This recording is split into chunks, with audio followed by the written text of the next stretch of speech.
कौनो कवैया का बता कि मोरा गन्ना के रस तोरा ढूंढी में सही सही जाता कि ना।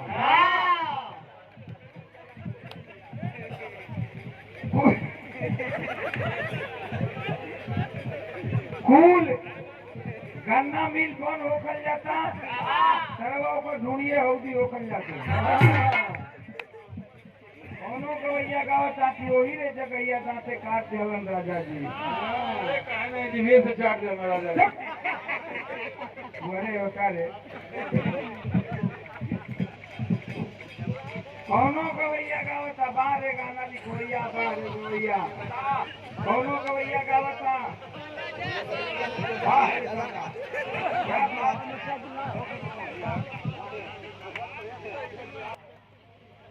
कौनो कवैया गावता कि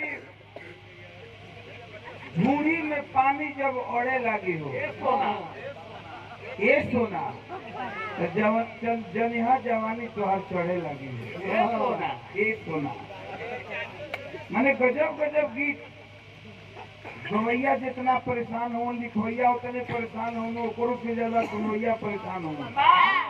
कितना जमाना में परिवर्तन होखल जात बा और इतना तेजी से बदलत बा कि गाना बजाना भी बदलत बा। पहले का गाना रहल आज से ज्यादा दिन के बाद हमने की कर पहले का पीछे चल जालो हमन के दिल्ली में कैसे करी जा तो जो टेपुआ में लगा के बजावल जा और आवे मार्केट में आप लोगों खरीद के मार्केट से दिन भर काम धंधा कई के केहू के द्वार पर लग जाए तो अगल बगल के लोग भी जुट जाए माई बहन बेटी बाबू भाई सब एक जगह बैठ के सुनी। आज कई स्थिति हो गई बा कि अगर भाई कोनो घर में कैसे बजावत बा और जवान बहन बैठल हुए हो जा तो मारे शर्म के मारे उठ के चल दी। अश्लीलता वही रह जगैया दांते काट देवन राजा जी। जाई ना तुम सोची लगा के सला कौन जगह रहे कि दांते काट देले रहे। अरे भैया का दो आदमी विधिवत पता लगोले बा के पता लगोले राम रहीम आसाला भैया असलम को तू चलावे बड़ा जल्दी जेबे गजब गजब गीत हम का गौले रहने अपना गांव गवई के चीज माटी के चीज गौनी जवन की हिंदुस्तान ना विदेश तक बजल। जहाँ तक लोग भोजपुरी जानत रहल भोजपुरी समाज जानत रहल भोजपुरी के लोग जानत रहल वहाँ तक ही गीत बजल। माई बहन बेटी भाई सब एक जगह बैठ के सुने।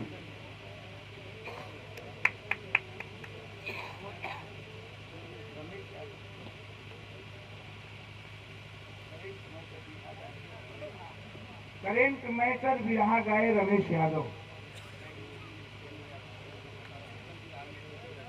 अच्छा इनकर आवाज में कल इनकर बिरहा सुनने के मिली। आप लोगों इनकी आवाज में बिरहा सुनिया रमेश यादव के जौन धीरेन्द्र यादव शहीद हुए जवन धन्यवाद बा भाई के। तो बात हम ये गौले रहने का गौले रहने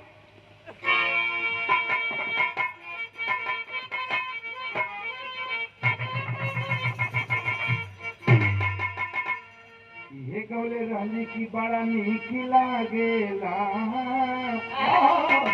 बड़ा नीक लागेला झरेलिया के गाँव में हरे मनवा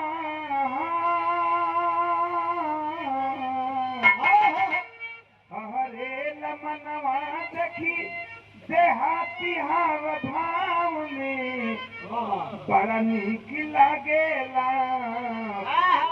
झरेलिया के गाँव में। माई बहन बेटी बाबू भाई सब एक जगह बैठ के सुने। लेकिन आजकल के गवैया गावत हूँ क्या गावत हूँ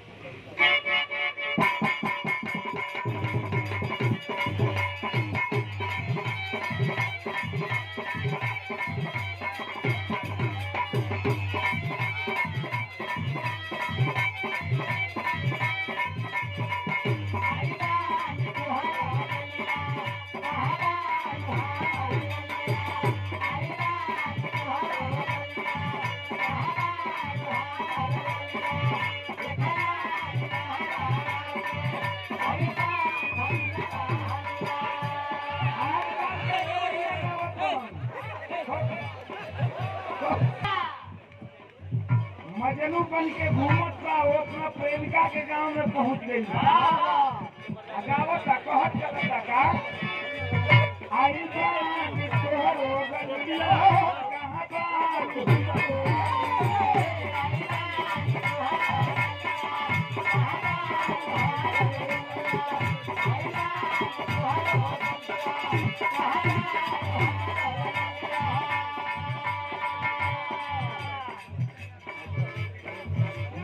मुलचमानी तोहरो गलिया कहाँ बारू हमरो ललिया